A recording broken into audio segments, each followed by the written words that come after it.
see, I will be struggling with the mic. I will be struggling with my glasses, with my cheat cards from time to time. So hang in and bear with me. And thank you so much for having the courage to come out despite the pour down. Like people say, it's raining cats and dogs today, isn't it? That's what I learned when I was at school and learning English. I don't want to distract myself with too many jokes right now, so welcome to the speech tonight. It's called Handling Holiday Stress. And as Doreen mentioned, she had asked me to talk about it from a relationship point of view. So since I'm doing that, I want to invite you to just think about how is your relationship with the upcoming holidays. And before I really go into wiggling the hands, I want to say this does not represent everybody. Like, of course, people come from different religious backgrounds. There might be pagans here too. So don't be offended if I come with what represents the holidays for me. It's like a pine tree decoration and a candle, which I will not light. But it smells wonderfully, so smells are also part of my tradition of this holiday. And yeah, just that's to lay the ground. I don't want to discriminate anybody. So wiggle your hands if you, in your childhood, had really positive experiences and memories with the upcoming holidays. Wiggle your hands. Who had not such great experience? I'm coming to that, thank you. And who has like a mixed bag of experience as a child? Okay, thank you. So I see there's a big part who has positive experiences and some who have mixed feelings and maybe even not such great experience. I want to also just jump into the next stage, like now we are grown-ups. So I want to ask you, who of you came back from a family gathering and felt emotionally and physically zapped? Wiggle your hand. It doesn't have to mean it's still like that, but you know you had the experience. Who has the experience of being overwhelmed with everything you want to do and participate and give and do and be in charge of? Who felt overwhelmed in your grown-up life? Wiggle your hand. Okay, I see quite a bit of wiggles, and I got this, I'm copying that from my friend and colleague Diane Smalley because I saw her do that at her very first talk. Thanks. My bottom line messages are over there. And I start with self-care and its different aspects. This is absolutely key in handling holiday stress. And it's also key not just in handling holiday stress, it's key in handling stress in general. But I will focus on holiday stress. And then second, be honest with yourself and the people around you, you care, and who are close to you. Be honest with them how you feel about the holidays. And the third, and I like that, it's very coachy, regardless of our past experiences, we can always create new. We are not doomed to be stuck in unpleasant holiday experiences. We can always create new. I'm not such a great expert on holidays in general, but I took the opportunity to really reflect, and I came up with something that I was not aware of before that I'm really excited to share with you. I realized that we have in our life, we have all these different chapters like childhood, teenage years, leaving home, maybe getting married, maybe having children, maybe getting a divorce, having maybe children who move out, and then old age and not feeling that great, and maybe even being seriously sick. All these different stages, they're actually they're reflected in the holidays. there is a straight connection, like if I'm having a recent loss in my family, this will color how I will experience the upcoming holidays. So there is our life and our life experience, and the different chapters are actually reflected, and they color what we experience, how we experience holidays. And I'm a strong advocate for just be with what is, like holidays. Sometimes we are having fun with it, and sometimes we are in a stage of our lives where the holidays are not so much fun. So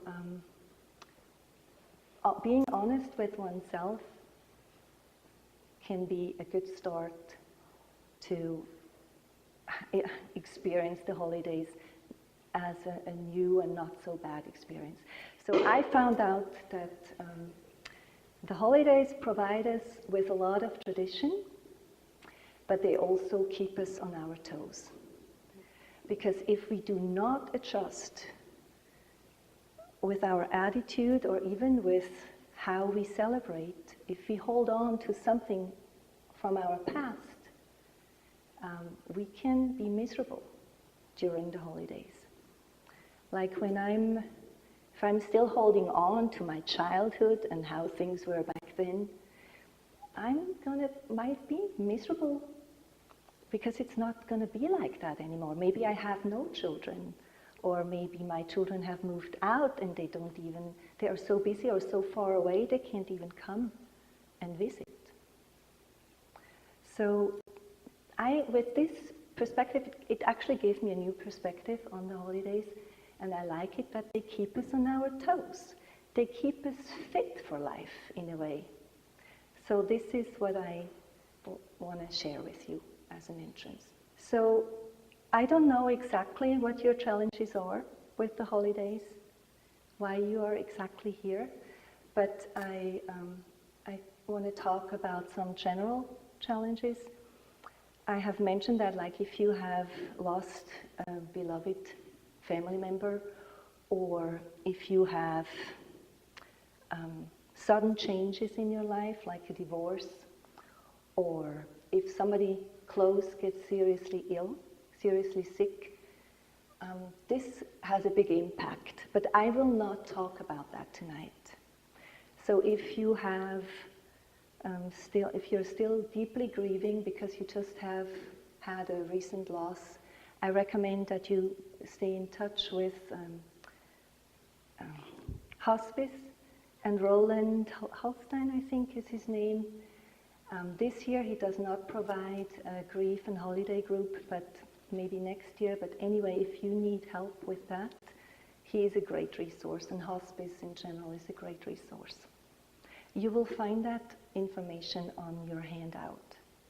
So I will not talk about that any further.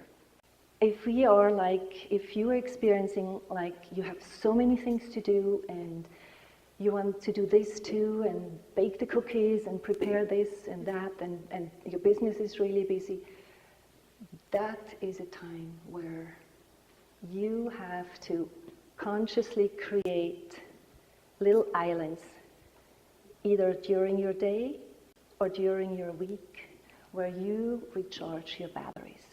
So that is it's very, very key that you can stay balanced, that you can recharge your batteries during the upcoming holiday season.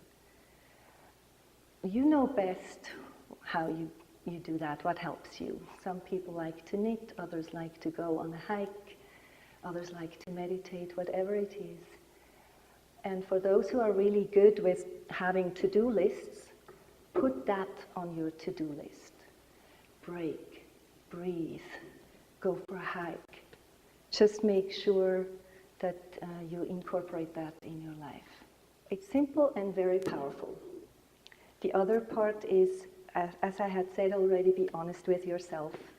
And if there is anything that is in the way, maybe it's a good time to talk about it with your partner or with somebody, with a friend, and get it off your chest. So another thing that can be in our way is our own expectations and expectations of others. Like, if I expect that this holiday is going to be just the best and easy and wonderful, I might get disappointed if it's not exactly like that. Others oftentimes have expectations towards us. And I want to just mention something that my insurance broker talked to me about today on the phone. She said, I have raised children and we were very poor. My daughter now has children too, and she has a good paying job, and now she's buying her kids all these wonderful gifts, and she's really going out and over the top with it, and I feel so uncomfortable.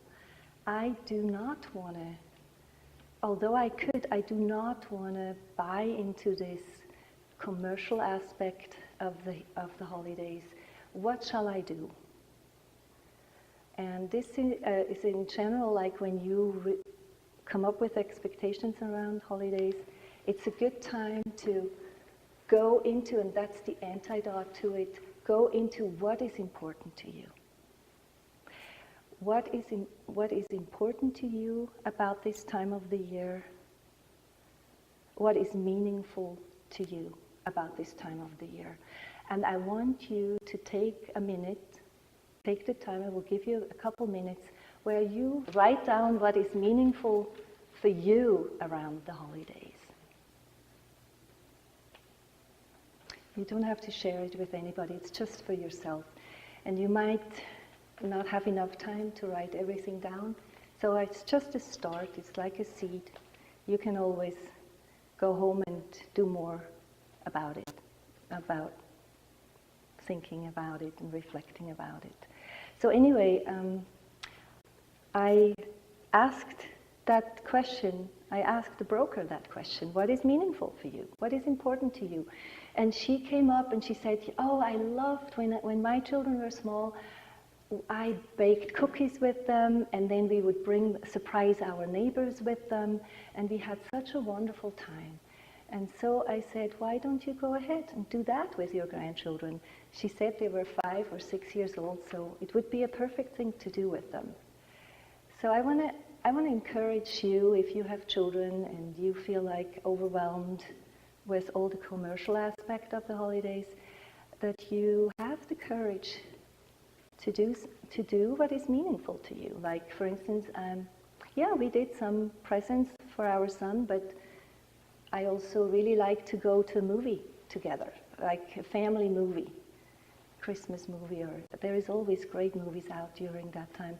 And that was like a gift, or go on an outing to the coast. So there is so many ways we can celebrate Christmas and treat each other and gift each other, and it doesn't have to be that expensive. So if you encounter any expectations from others, if you are solid in what is meaningful for you, you will realize you will be much, much less affected by them. So that's a piece that I find important. And then, of course, holidays and family gatherings, they can bring up a lot of unresolved issues. And unfortunately, it's really not the time to resolve them during the holidays. So what the issues you get this year might be the work you need to do in between the next holidays. That's how I look at it. So I would like to share a concept with you that might be helpful too. It's from coaching. I learned it in coaching and I really like it. We are all grown-ups and we all have a grown-up self. But then we also have many, many different aspects in us, like we have sometimes a teenager that comes out. Sometimes we have a wounded child who hops in the driver's seat. And there is many aspects who can hijack us and our grown-up self.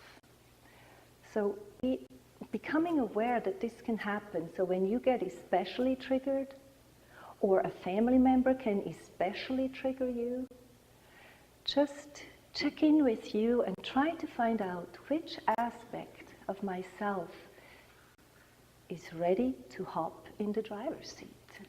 And if it is not your grown-up self, just acknowledge that part in you and make sure your grown-up self is going to be in the driver's seat. Does that make any sense? Yeah. Okay.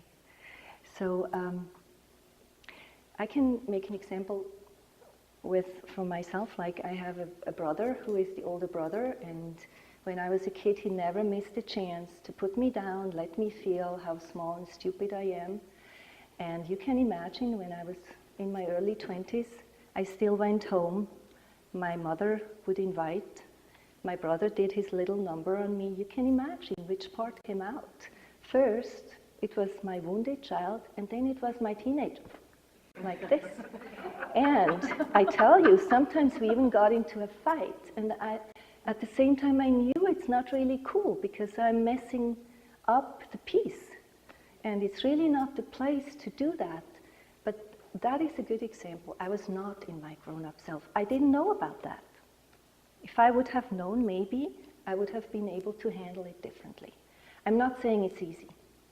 And I really recommend you, if you have issues, and especially if you go into a familiar setting, or in a setting that you have the tendency is that you switch back into old patterns or old roles. It's nice to have like an ally, like if you have a partner or a friend with you, or it can even be a sibling you really get along well. Tell them about what you're up to, and maybe you can just squeeze the hand and the other person squeezes the hand back, and that will help you to stay in the seat of the grown-up self. So that is, I find that really, really useful in many, many situations, and also in the situations of holiday gatherings, family gatherings. Sometimes it really helps when we switch things around. I noticed when I decided to become the host in my family, and I decided to invite my family members to my house, certain dynamics just, there was no room for them, because first of all, I was really grounded more in my grown-up self in my own house. My husband helped me, and I was free to design how I want things to be. So I was in the lead, and it's really cool, if you haven't tried that out yet, to be in the lead and create from your values, from what is meaningful to you. You have so much experience with the holidays by now. You might be able to anticipate what might be difficult for you. And I would again recommend you, maybe not now, but at home, write it out. Write out what difficulties you might run into, and then come up with an action plan. Sometimes it is possible to create new. As I just shared with you, I was able to switch things around, become the host. But it could also be that you are the host and you are really exhausted, and you don't want to do it anymore. It's also good to acknowledge that maybe you can get more help. Maybe there's other ways to make it easier on yourself. It's really cool to know ahead of the time, if this happens, that's what I'm going to do. It can also be with family members who are getting drunk every Christmas, and at some point it becomes unbearable. If you know that this is not easy for you to handle, have an action plan ready ahead, what you will do if this happens. It can be that you decide to leave, to say goodbye to the party. It can be something else. But I really want to encourage you to do that and come up with an action plan. And again, it's good to have an ally. Whoever that is, you know. So, I would like to invite you, if this is okay with you, to do a little visioning, to guide you through a little visioning exercise about the holidays. Is there anybody who has a problem with that? If I ask you to close your eyes, does anybody have a problem with that? Okay, cool. That's nice. So, make yourself comfortable in your chair. Close your eyes if you feel like it. Check in where you have support from the chair and from the floor, and come up your legs into your buttocks, and feel your sitting bones.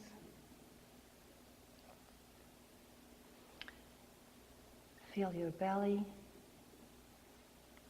your chest, your arms and hands,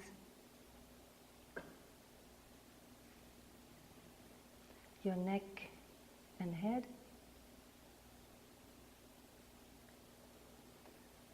and then just start to observe your breathing. You don't have to do anything special, just observe and see where you can feel it. It might be in your belly, it might be in your chest. You might also feel it in other places in your body. I have talked about that, in which chapter of your life you are.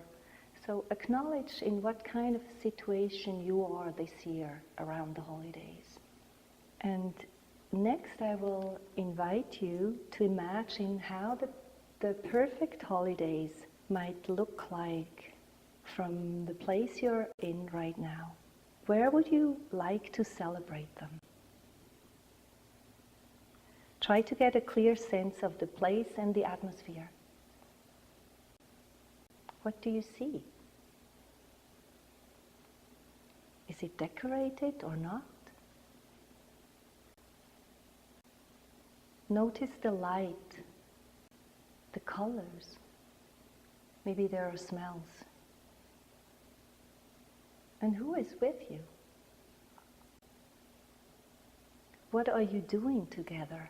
So I want to ask you to come slowly back. Feel your chair underneath, the feet. And when you're ready, open your eyes. I guess it's not on my forefront. It's not my biggest issue. But yeah, is it okay if I talk about that? I jump back to this? Okay. Yeah, there are people who have special dietary needs, like maybe some of you like to eat gluten-free, or you want to lose weight and you want to avoid certain food. I would recommend also that, similar to here, like be honest, and be honest with the people you can be honest. Like if you're at a gathering and you have special dietary needs,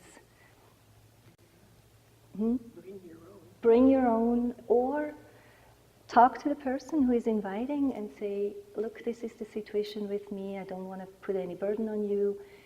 Is it okay if I just bring my own food? Stuff like that. So, and also at work, you know, like if you're diabetes or you have dietary restrictions that you want to keep, you don't have to follow what everybody does. You just usually it's potluck, or you bring things, you just bring what you can eat.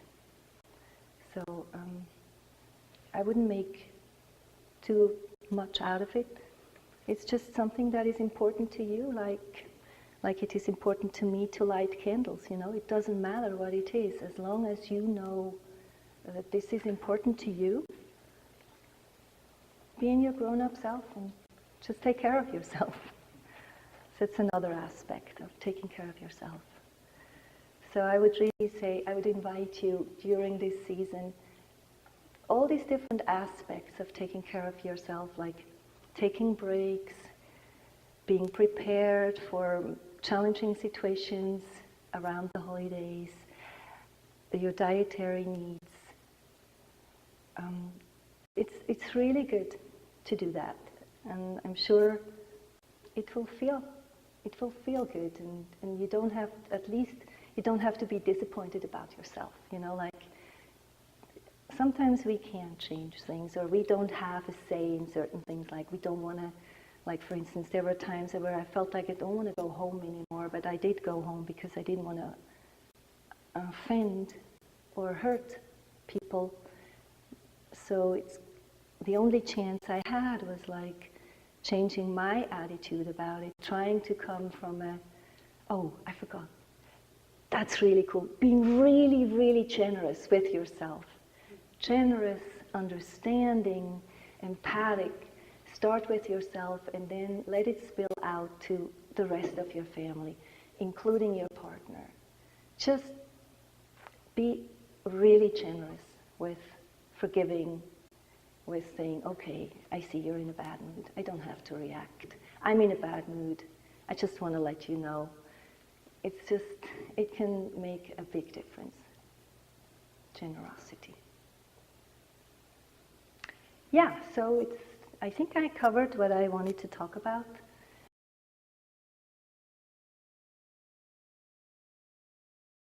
A lot of us are alone during the holidays, and then it's really not so much fun. It can be sad, it can be hard.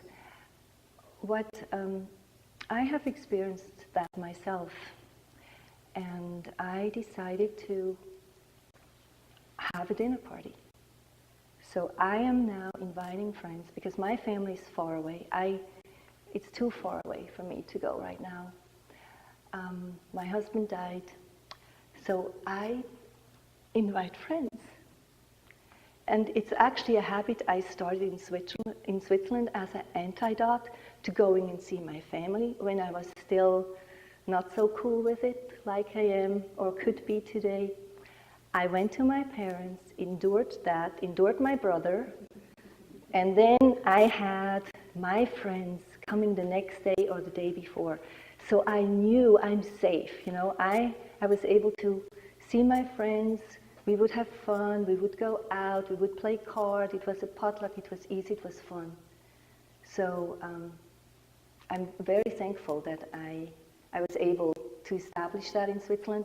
And of course my friends are still in Switzerland, they're not here, but hey, I have friends here too. So I really encourage you, if you are experiencing being alone, that you think about maybe even who else might be alone. And maybe we can start a new ritual or establish a new celebration of the holidays. Are there any other questions?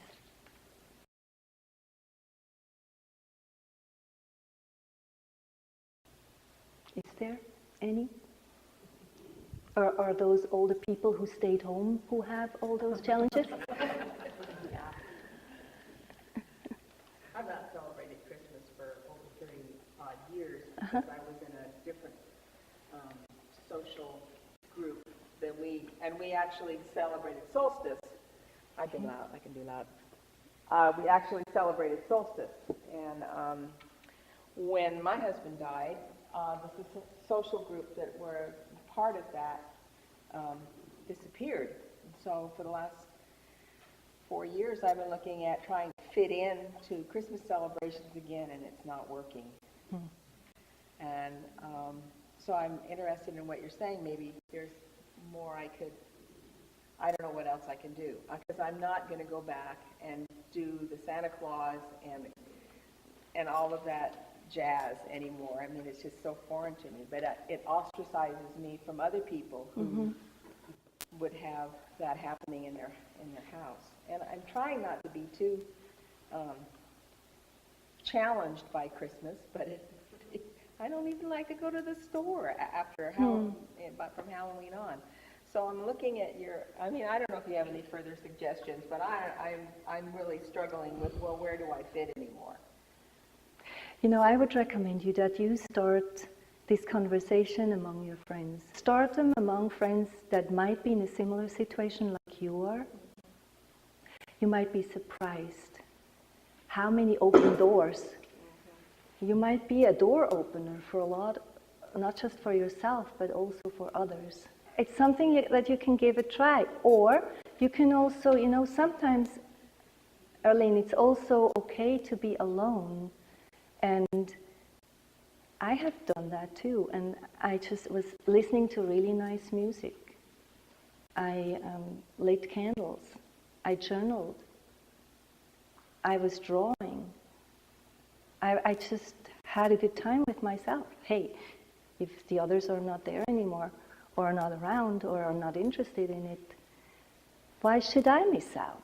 Why should I be sad? Yeah? I often like to say that I think Christmas should be in August. Because this time of year is really about doing as little as possible. It's really about being quiet and being insular and sitting and looking out the window at the rain or the snow. And that, I think, is a big part of the angst about Christmas, because it's so conflicted. There's such a conflict there. But then it is the return of the light. There are a lot of wonderful things that happen at this time, like in Willits, for people that join in on it. There's almost always something interesting happening. That's very true. Like the solstice celebration. Yeah. I bet you are aware of the solstice celebration, aren't you, Arlene? Yeah. Yeah, thank you so much. If I would have written down what is important to me about that time of the year, I would have written down, lay down, read a book, go for hikes, seek out a friend, have tea with them. It's oftentimes the unspectacular things that become really spectacular. It's again, adjust to where you are in your life history. It's different when you are a child, or when you have when your children are small. It's a total different experience. So be honest with where you are and create from there. There's we are all grown-ups. Hey, if we can't choose now, when are we going to choose? I want to come back to the very beginning of my talk. There is a lot of tradition around the holidays, but they also keep us on our feet, which means we can't just be stagnant. We have to be active about it. We have to create new. We have to adjust to our new living life situation. And that can also give us some freedom. It can give us the freedom to find out, how do I really want to spend those holidays? And forget about the tradition that you might have been introduced to in the family you grew up. Unless there is something really meaningful. Like, I still do a Christmas tree. I love it. I love the real candles. I have the candle holders. I brought them back from Switzerland because I can't find any here. Everybody has electric lights. So that was like, my husband was not into it at all. He was into winter solstice. My son was into it when he was small, but there was a time where none of my family was into it except me. So I decorated the tree for me.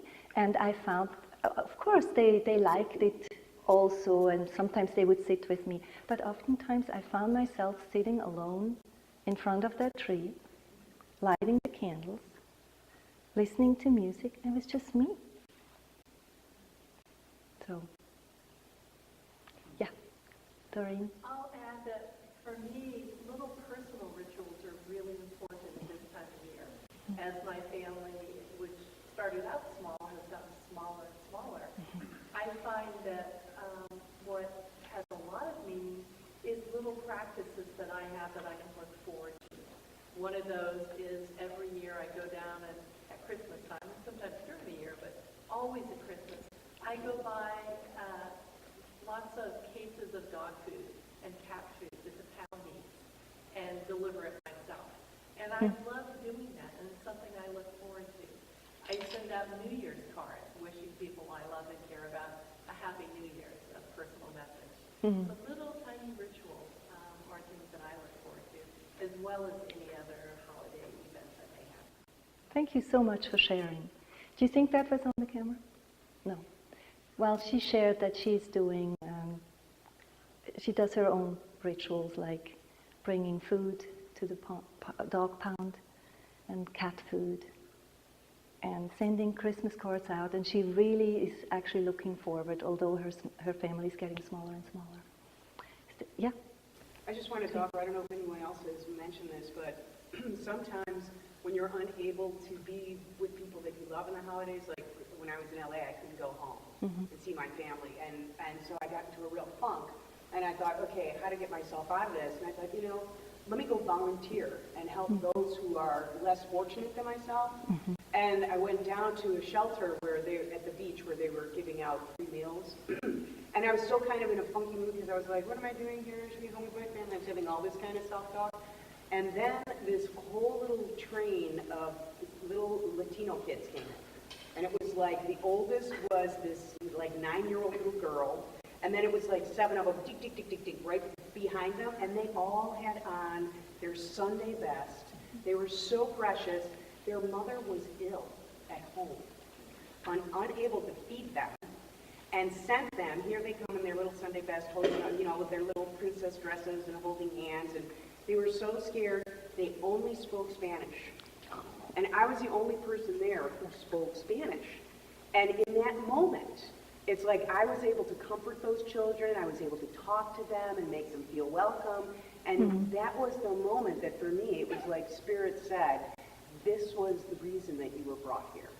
And that was it was just such a beautiful experience for me. It turned this really devastating, difficult situation into a beautiful one.